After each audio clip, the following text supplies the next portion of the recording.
Sullivan Owen here in Philadelphia. It is a super hot last day of summer. I am going to be potting up some new pots for our front porch since we just got our paint done.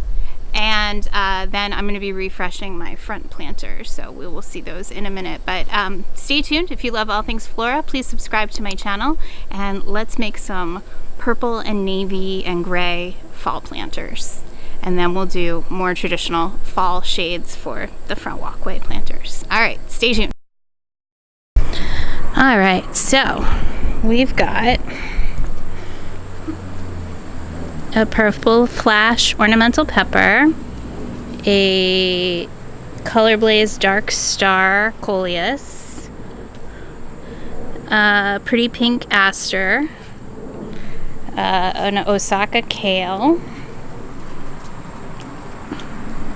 an icicles licorice plant. I'm super excited about this blackbird euphorbia. And then this is, I just thought the color of this Brainia, Key West, pretty. Looked cool with the purpley pinks, but still had like a little bit of that fall color. Got a couple more kale down here. That is a snake's head dried gourd that we got at the pumpkin farm that we're going to. Sedum. That sedum was rather expensive, so I'm going to try to break it in two. Some different pansies, more kale, and then basically the same thing over here. And I'm just using urns that I had. We were out looking, we were running errands yesterday, and Tim really loved these giant kale, and I knew that they were too big for the planters that we have. So today when I was out by myself, I bought two for him, and I'm just going to put them in some cement pots. But I think this will look pretty. It looks great with the paint color. And yeah, once I get them potted up, we'll do some after shots, and then maybe next weekend I'll be able to go grab some pumpkins to style with it. And I spilled potting mix all over the place, so I will have to spray the stone down again, or Tim will come by with the leaf blower. That's like his favorite thing to do. All right, so I'm gonna get these potted. All right, so I am done. I'm really happy with how the planters turned out, and I can't wait to go get some pumpkins for them. I think that will be the thing that just kind of like ties it all together. But for now, because it's not quite October, I think it's okay to not have any white or gray pumpkins in place. So here's a few details of, I wasn't able to use all the small kale, so I'm gonna have to try to find a home for them.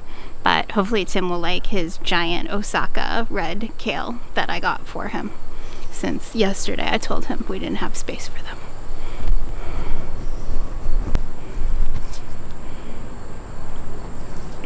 Alright, so I think they could use a little more height. I maybe picked a few too many low things, but hopefully that coleus will have a chance to pop up. And I think these asters will, they look like they're about to explode. They're full of buds. Maybe slightly too many plants for these pots, but if you can't pack them full now, when can you? And they're only going to last, you know, a couple more months. And then I will definitely be using these for Christmas decor, or Thanksgiving, then Christmas. There's the other side. I just think this is so beautiful. And some of these are perennial, so I can just move them into the landscape when they are done. But yeah, I can't wait. I guess because I'm going away, hopefully they'll look pretty different when I come back in a week. And then we can get some pumpkins and style the rest of it. And we're, if you're curious with the little metal dairy boxes, that's a holdover from the mason jar vintage wedding phase of 10 years ago. And we use it as our mailbox because Tim has that mail slot sealed up so that there's no draft.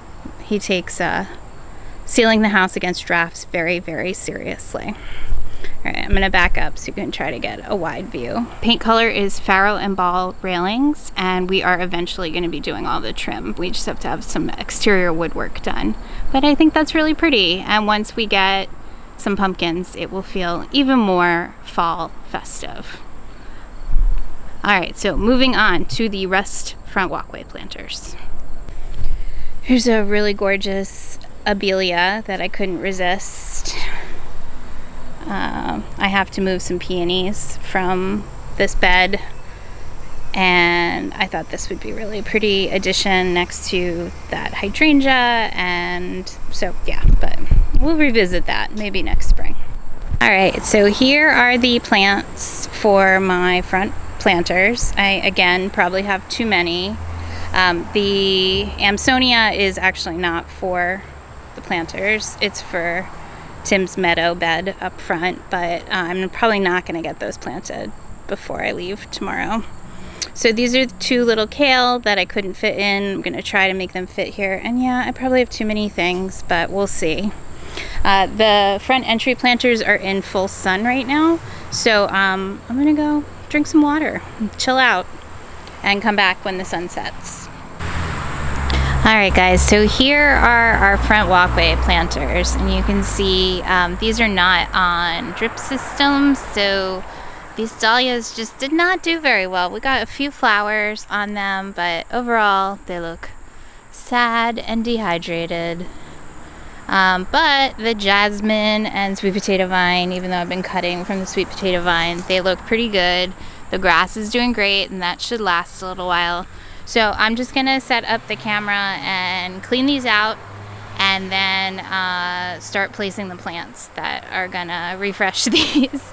For anyone that doesn't know my husband, he's very blunt, and he probably won't make too many appearances on YouTube, but he's not shy. And yesterday when we were out shopping, we went and ran some errands together, and then I wanted to go to a couple garden centers, and he was like, the planters just look like you don't care about them. And it's not that.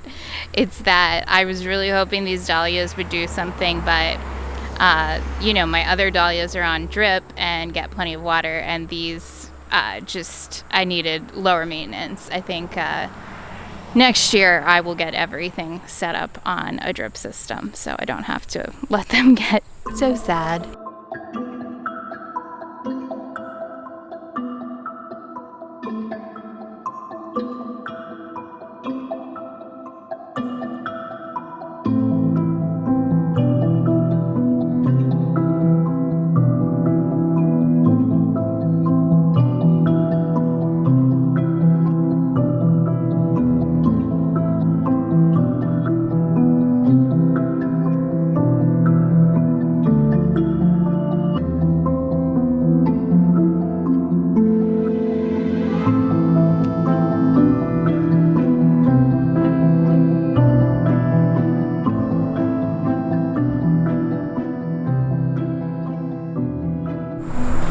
Alright, so here are the finished planters. Everything's watered in and packed in. It was a little tough on these terracotta petunias, but I'm looking forward to seeing everything in a week when I come back from my trip.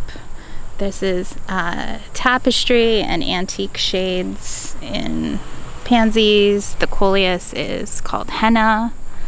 It's just a purple fountain grass. And then this is, it was listed as a purple wallflower or bicolor wallflower. I love the kind of like smoky purple, lavender, burgundy. So we'll see how that grows. It's not supposed to grow much taller than 8 to 10 inches. And then over here, just the same thing. I know that the jasmine won't make it through the winter. I might try to salvage it and bring it indoors. And then, you know, I've cut a lot from the sweet potato vine, but it keeps coming back, and we're supposed to have nice warm weather this week. But yeah, I'm really happy with these. And then the planter is it's a Veradek Corten steel cube. They rusted pretty quickly, and I have several of these. This, I want to say, is probably 16 to 18 inch one. So I don't know if that's small or medium in the square. But yeah, they rust beautifully, especially if you do regular watering and just kind of spray them down regularly. We didn't do anything to accelerate. And then I'll have to get Tim to come out here and use the leaf blower, but that is them. And I'll see, I can shift them back a little. So maybe when we go to the pumpkin farm, I'll buy some pumpkins to style around the ledge, and then someday we'll get some real house numbers for... I know I can get them very easily. It's more attaching them to the stonework that worries me. All right, so that is the fall planter update, and hopefully I'll have some after the pumpkin farm photos or video to add in a week. All right, see you soon.